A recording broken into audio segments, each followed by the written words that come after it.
How do, cockle? So, just sat in the van.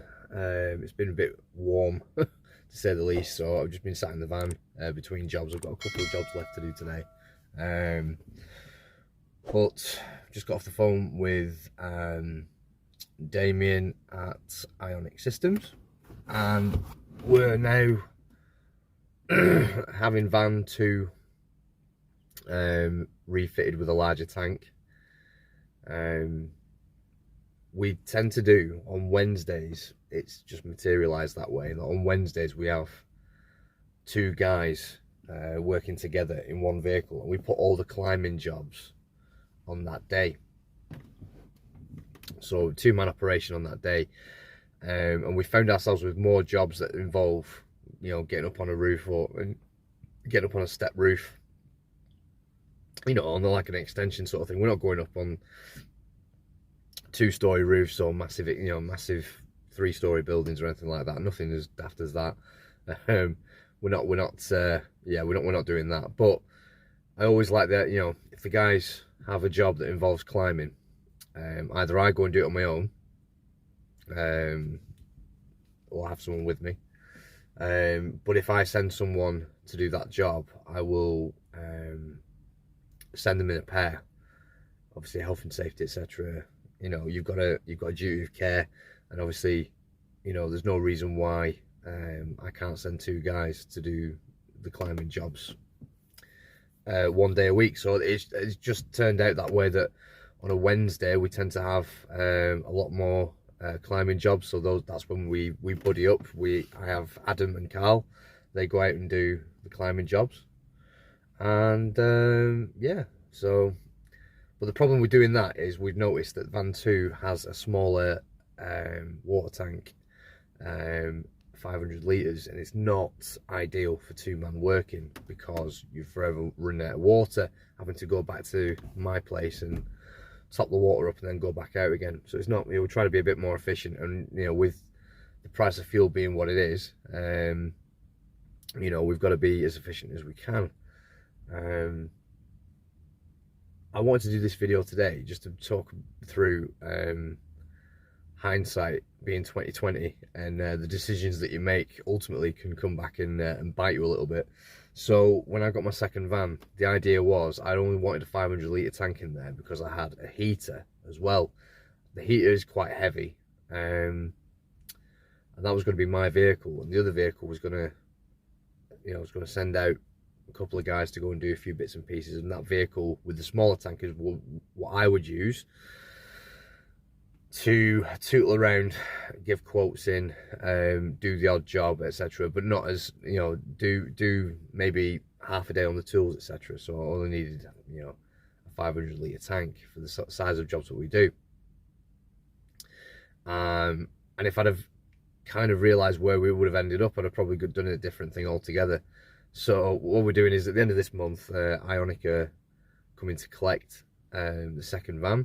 They're going to go and take that down to Swindon. They're going to strip it out, put a waterproof floor in, put a 700 litre tank in there. They're going to take the heater out. If I'm being honest with myself, the heater was nice to have, but it's not a need to have, to be honest. Not for us, at least. I mean, we've used it on gutter fascia soffit jobs. We've used it on conservatory roofs. We've used it on UPVC cleans. We've used it on cladding. And we've used it when it's snowed or it's been, the weather's been freezing, literally water freezing on the glass. We've used it then, but for the £3,000 that we paid for it, if I'm being brutally honest, in the cold light of day, if I had my time again, I probably wouldn't buy it, you know. Now, that's not to say I don't think it's worth the money. I do think it's worth the money for the right person. If you're going to get constant use out of it, then fantastic, and it's not a problem. But again, because it draws fuel from the diesel tank, so every time you use it, you're increasing the amount of fuel that you use, which we're approaching very rapidly, and in some places exceeded £2 a litre, which is freaking extortionate. But that's a topic for another video. So the thing is that it's not really viable for us to keep using it. And it's not just the fuel cost, it's the fact that we live on the far coast. If it does snow, the snow doesn't stick for very long. And as cold as it can be, usually by 10 or 11 o'clock, it's warm enough to work and the water's not going to freeze on the windows. So, you know, really, yes, I made it as an investment. I'm glad I got it. But really, if I had my time again, I probably wouldn't. If I knew how much impact it would have on the business, I probably wouldn't bother with it. And because I cocked up with the cost of the, didn't do my maths properly. Because I cocked up with the cost of the heater, they installed the tank at my request without the waterproof floor in the back of the van. So, yeah, it is. That was my cock up, but needed the water system. So currently in the back of van 2 there is no waterproof floor. There is laminated timbers in the back of there. It's been that way for about 2 years now. So, well, I think 3 years. So yeah, basically that's getting ripped out and Line-X floor put in, and then a 700 litre tank's getting put back in. I'm going to take the heater out.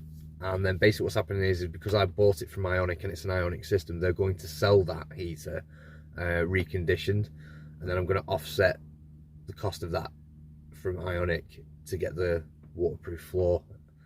That's going to give us a 700 litre tank, which is going to be significant improvement. We're not going to use much more than that, to be honest with you, and that should do us for our 2-man working. So yeah, but it just goes to show, doesn't it? It's like when you make decisions and you think, you know, and again, when I very first started the business, I had no inkling that I was even going to get a second vehicle. So when I was eventually faced with that decision, it was a case of, well, yeah, we'll just do that. We'll just do this. You know, we'll do the thing that we've chosen to do. And then obviously a third van's come along, and, you know, the opportunity to get a third van was you know, was good, so I took it. And then obviously we put the tank system in that. So yeah, it's a steep learning curve, I'll say that, and I don't get it right all the time. So yeah, looking forward to that getting fitted, etc. And then the silver van, which Adam is currently driving at the minute, we're going to use that for all our commercial jobs, i.e. your bigger sort of hotel work and stuff like that, or your deep cleans, your soft gutter face, your soffit vehicle. The old girl, she's been run ragged a little bit, to be fair.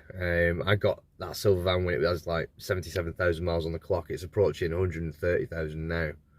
So obviously everything's going wrong on it now. Everything's choosing to die slowly. So we've had in that vehicle in the last sort of 2 years, we've had new clutch, we've had so what we had now, we've had a new clutch, we've had the brake drum, needed a new brake drum, we've had a new strut tower on the front, a new alternator went in a couple of weeks ago, and then the power steering went yesterday, so that's been replaced. So all in all, I think I've put into that vehicle now probably approaching, I think, if I'm being honest, in the last 3 or 4 years, I've probably put in about 2,500 to 3 grand to keep that on the road. I'm determined to keep keep it as long as I can, and run it into the ground. Once I've run it into the ground, I'll get it scrapped, and then I'll lease another vehicle then, and just get a new one every 4 years. I think that's the best way to do it. That way, if anything breaks, then I can just throw the keys back and they'll fix it. There'll be no MOTs for 3 years. You hand the vehicle back in year 4. You obviously pay for your tyres and wear and tear on a few other bits and pieces, but by and large, I think that's probably the best way to go. With the credit I had when I very first started the business, I could never lease a vehicle. They'd look at me like I had a frog on my head because of all my debts.